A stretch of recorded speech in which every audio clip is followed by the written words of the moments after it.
Mike. It's so nice to see you today. Thanks for joining us. Thank you for having me. Yeah, absolutely.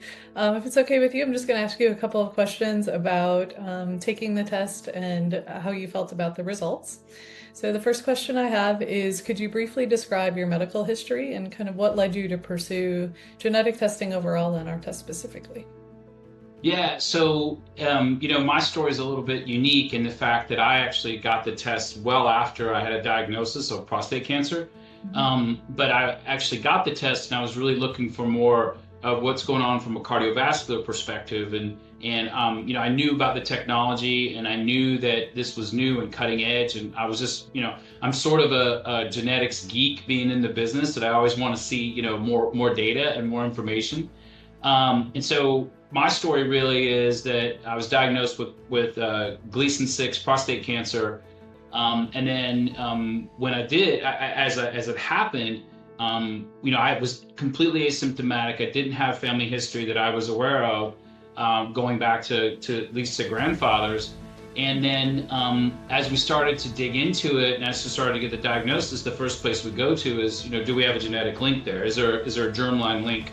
And I had, fortunate enough, I had a whole genome already done. So we started to dig through it and really found nothing that was anything that would have triggered a germline, a mutation.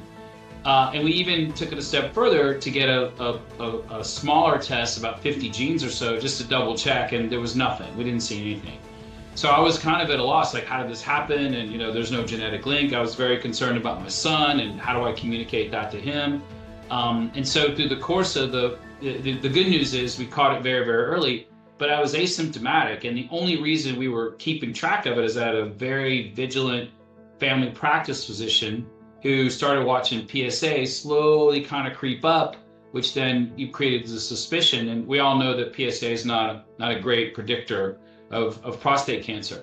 So the good news is we caught it early, and the good news is we were able to really be aggressive and have radical prostatectomy, and everything's fantastic, and no problems, thankfully. So that's the story of. So having it after the fact was a little unique, and when I got the results, I was like, wow, I couldn't believe it was completely off the chart positive for the potential, as you know, to get prostate cancer. And so that's why I thought it was really interesting that. That information would have been very valuable to me if I'd have been 40 or 45, as I was kind of going through, before I was going through, rather, the prostate cancer. Yeah, absolutely. Thank you for sharing that. Yeah. So after the previous genetic test that you did for the monogenic findings, what made you decide on our AbsoluteDx test? It sounds like it was just mostly out of curiosity, but is there anything else you'd like to share there? Yeah, it was mostly curiosity. I'd known about the technology for a while, and I also have known that it's kind of slowly becoming more clinically usable, or clinically use in the clinic. And so I reached out because I wanted to do it specifically on the cardiovascular side, because we're all getting older, and those things happen. And so that was really the interest for it. And I knew that in the research that I did and the readings that I took, that I dug into, I knew that going to Allelica was the right place. I thought that was the right place to get the test done. Thank you. What did the Allelica AbsoluteDx results help you to better understand about your health history and your inherited risk specifically?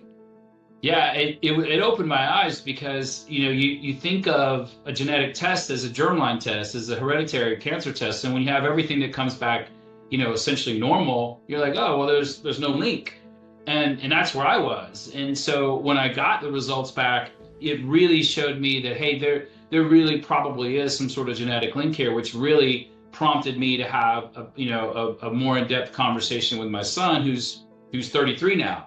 And, that's the type of age where he's going to have to start thinking about that potentially as well. And so he may even want to get get tested with the Allelica as well, to see if he's in the same boat, quote, that I was. So for me, it was very eye-opening and very, I think back of, wow, this could have really helped me if I was, 35 and had no symptoms and wasn't paying attention to the PSA, right? And I think it would have caused me definitely to be more aggressive about the care and more vigilant about PSA tests and those types of things. Yeah, great.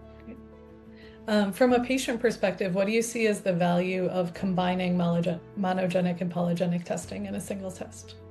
I mean, I'm a big fan of more is better, right? So, I mean, I think anytime you can use the latest technology to try to inform your health decisions, I think it's really important to do. I also think that, genetics is kind of interesting because in many ways, the patients are in front of the doctors on this, right? And I know that I use a lot of genetic testing to help my physicians inform them, say, hey, look, this is something I think that should be looked at a little bit further, a little bit harder. And I think that, in a, I don't want to say a consumer setting, but that way you actually can take more control of what's happening with your care and be more involved in the care. And, it's easy now to look up variants and those types of things on the internet and try to find, how that impacts. So I always think more knowledge is better. I think more knowledge is super helpful to it. I think, you listen to a lot of people who are naysayers and say, oh, it's not ready, or it's not this, or it's not that. And I just don't subscribe to that. I think there's information is power, and the more information you have, the better care you can get. Yeah, absolutely. Especially when it comes to prevention, right? Knowing before, so you can do something about it before it happens. Absolutely. Yeah, absolutely. Has this experience changed how you think about genetic testing for your family? Yeah, it really showed me that I think PRS is a valuable tool. And so I would definitely suggest it to my kids and family members that have suspicion that this may be something that's there, that they have an issue with it. I think you always have to take the information and involve, genetic counselors and physicians and whoever that, the normal people that are involved in that. But I think that you've seen the technology now evolve with the massive amounts of data that they can incorporate and learn from. And I think it's there. I think there's relevance there, and I think it can really impact your care. Great. Awesome. Thank you so much for sharing your story today, Mike. I really appreciate it. Yeah, thank you for having me.